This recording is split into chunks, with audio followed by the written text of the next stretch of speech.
petit mot sur votre sélection moins de 20 ou sur vos différentes sélections, est-ce que vous pouvez nous raconter? Mais franchement, les France moins de 20, c'est génial parce que t'es jeune, t'arrives à Marcoussis pour la première fois, t'es là, pour toute joueuse de rugby, d'aller à Marcoussis, c'est comme à Clairefontaine pour les footeux, hein, c'est génial. C'est le Graal un peu, ouais. Pouvoir porter le coq sur le maillot et tout, et en plus nous, on était beaucoup d'être du sud.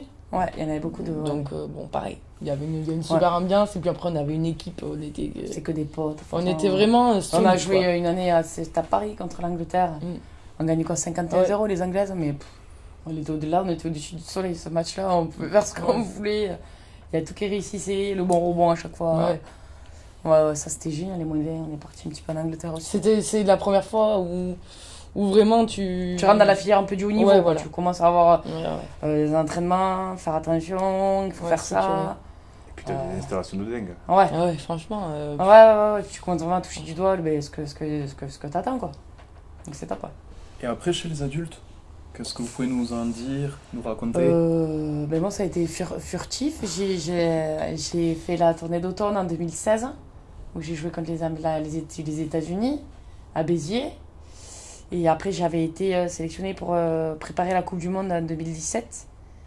Et en fait, si tu veux, tout simplement, ils ont changé de président en décembre 2016.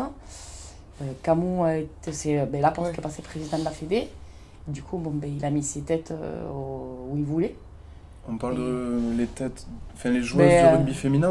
Non, il a mis aux entraîneurs, il a viré, c'était à l'époque Philippe Laurent et Jean-Michel Gonzalez, qui étaient les deux entraîneurs, qui étaient là depuis 3 ans et qui préparaient la Coupe du Monde. Ça faisait 3 ans qu'ils préparaient ça. Et à 6 mois de la Coupe du Monde, ils les ont virés pour mettre en gros leurs copains. Ouais. À l'époque, c'était Annick Hérault avec Olivier Lièvremont et Samuel Chéreau. Ouais. Ils avaient rien demandé, ils sont arrivés là, mais bon, du coup, en fait, sur un groupe de 35, ils ont refait leur équipe. Donc, du coup, ils ont viré, je pense, 12 filles, ils ont mis d'autres 12 filles les leurs. Oui, changement d'entraîneur, changement de joueuse. Voilà, changement. Et donc, du coup, voilà. En fait, moi, j'ai été mis de côté et depuis. Voilà. Bon, c'est pas grave, c'est la vie. Oui, c'est. Ça fait toujours. Ça fait chier parce que c'est des faits. C'est des faits un peu. C'est un peu c'est plus le côté politique que sportif. Après, c'est le haut niveau, c'est l'équipe de France. Mais c'est personnel sport, c'est comme ça, c'est politique. Est-ce qu'au haut niveau féminin, est-ce qu'il y a aussi, comme dans le sport masculin, l'affectif est oublié? Je parle au niveau de relation entre les coachs et... il y a quand même beaucoup plus une part d'affectif chez les filles que chez les gars. Ouais.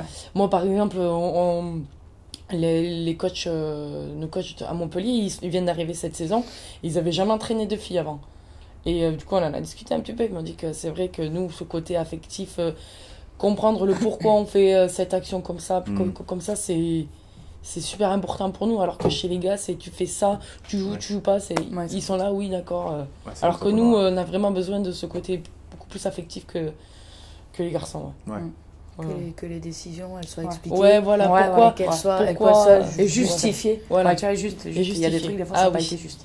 Voilà, c'est vrai que nous, les coachs, ils ont intérêt d'être justes et au moins de bien expliquer le pourquoi, parce que sinon, les pauvres, ils s'engagent dans des discussions et des guerres froides pendant un moment. Il y a un cocktail d'émotions de ce que je peux voir sur YouTube, sur les différents reportages, ou Humble et engagé, ou ce genre de vidéos. Il y a pas mal d'émotions qui ressortent, où il y a des histoires de famille, des bébés, des... En fait, si tu veux, déjà, nous, le rugby féminin, à la base, c'est quand même... C'est beaucoup d'investissements perso. C'est pas comme les garçons, où ils gagnent, je sais pas combien par mois, et c'est leur métier. Nous, ça, tu vois, c'est pas notre métier, ça reste une passion. Donc ça part aussi de là. Ça part beaucoup d'affect, on en fait beaucoup, énormément. Si on n'avait pas vraiment aimé le rugby et les copines avec qui on jouait, on n'aurait jamais fait tout ça. Ouais, ça demande d'énormes sacrifices. Mais c'est que des sacrifices tout le temps. En fait, tu vois, là, moi, je travaille 45 heures par semaine. Et à côté de ça, j'ai entraînement le mardi soir, mercredi soir, jeudi soir. J'ai 3 séances de muscu entre midi et 2. Comment tu le gères tout ça? Ça fait un peu de temps. Je dors pas beaucoup. Tu fais que ça. Boulot rugby. Non, mais surtout pour le gérer mentalement, t'arrives pas à saturation. Après, c'est une habitude. Franchement, on est habitué. C'est habitué, et encore une fois, je crois qu'on est toutes tellement habitées par cette passion d'aimer le rugby, d'être avec les copines, de partager ça, que ça passe au-dessus de tout. Vraiment, les sensations, les émotions qu'on ressent sur le terrain. Même moi, tu vois, même maintenant, moi qui ai arrêté avec le recul et tout ça, tu vois, je me rends compte que, bon, mais en fait, c'est beaucoup. Mais, et tous les gens me disent, mais comment tu faisais pour ça? Mais en fait, tu t'en rends pas compte, je me dis.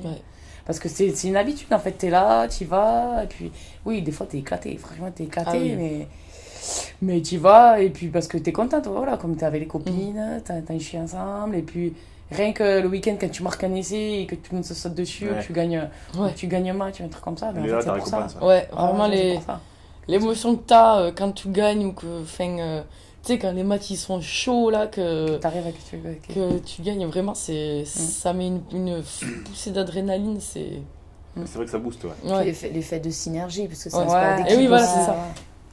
C'est ça. Vraiment, et t'es là avec tes copines, tu peux le partager en direct, quoi.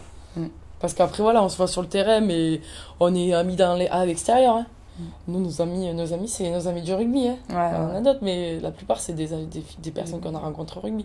Oui, parce que tu pars à la guerre avec. Ouais, c'est ça. Tu pars à la guerre, donc t'es prête à te trouver. Je crois que les gens ne se rendent pas compte des sacrifices que vous faites, parce que moi je dis chapeau, hein, enchaîner une semaine de travail et puis après enchaîner des entraînements, parce que c'est intense quand même les entraînements. C'est pas se jeter la baba là. Là on parle de haut niveau. C'est vraiment chapeau. Hein. Ouais, franchement c'est un choix de vie, mais c'est vrai que c'est cool. Franchement c'est fatigant. Hein. C'est fatigant de faire ça, mais on a tellement cette passion qui nous habite que franchement la fatigue, la flamme, c'est vrai. On dormira quand on sera à la retraite, hein, comme on dit. Hein. C'est vrai. Mais bon, non, vraiment. Qu'est-ce que tu fais la saison prochaine? Tu continues? Bah ouais. Et la suivante, tu sais? On verra. Je laisse mon corps me dire... petit à petit, saison après saison. Voilà, et petit à petit.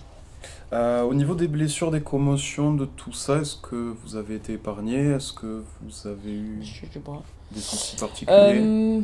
Alors moi, c'est vrai que j'ai été plutôt épargné jusqu'à présent. Je me suis fait opérer d'une épaule à 18 ans.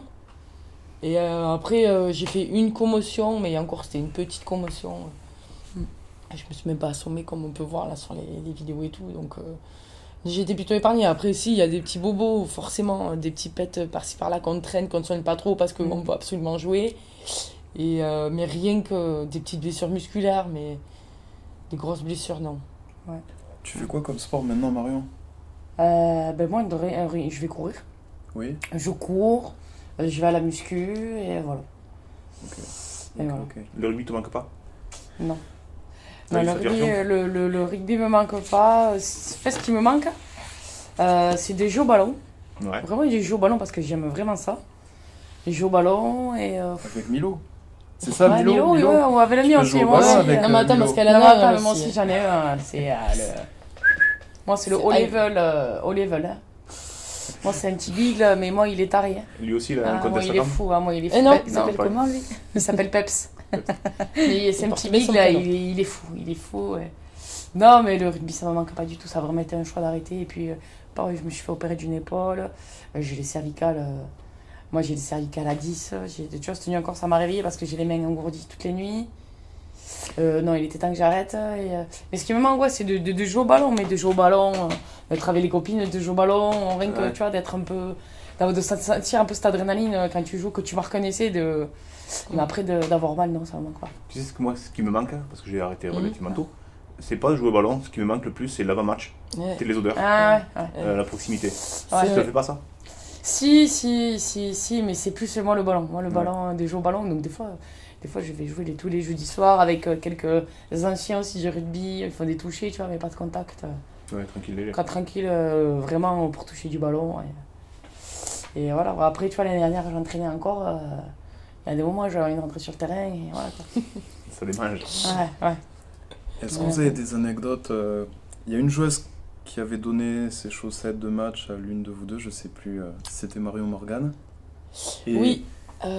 Voilà, et t'avais dit en gros que le cycle c'était ça, c'est un jour c'est toi qui donnerais tes chaussettes à une petite ou... Oui, je m'en rappelle, c'était... Je crois qu'on est allé voir France-Pays de Galles à Montauban, mais ouais, franchement, ça remonte. Tu te souviens de la joueuse? C'était Stéphanie Provo. C'était Stéphanie Provo, ouais. Okay. Et putain, elle jouait 9... Donc 2000 mêlées en équipe de France. C'est une grande équipe de France. Ouais, une des plus grandioses équipes de France, ouais. Okay. Et elle m'avait donné ses chaussettes, je me rappelle, mais j'étais trop contente. Du coup, on avait quel âge? On jouait encore avec les garçons. On avait quoi, 15 ans, 14 ans? Ouais. 14-15 ans. J'étais trop contente d'avoir eu ces chaussettes et tout. Et bon, moi, quand j'ai joué en équipe de France, j'en ai donné quelques-unes paires de chaussettes. Mais du coup, à chaque fois, ça m'a rappelé quand c'était moi à la place des jeunes filles, là, trop contente. Alors que, en soi, concrètement, c'est qu'une paire de chaussettes. Oui. Mais c'est tout le. mais pour les gamins, c'était long. Ouais, c'est tout le contexte autour, vraiment. Combien de fois on m'a dit, ouais, tu peux me donner tes chaussettes et tout. Mais sûr, je sais combien. Et vous échangez les maillots de temps en temps? Vous avez des maillots, je sais pas, de... Alors en club, on américaines ou enfin, aussi en équipe? En club, on a un jeu de maillot, donc on le garde à la saison. Après, en équipe de France, oui, à chaque match, t'as un maillot. Donc oui, moi j'ai échangé avec Angleterre, États-Unis, Irlande, Écosse, Italie. Oui.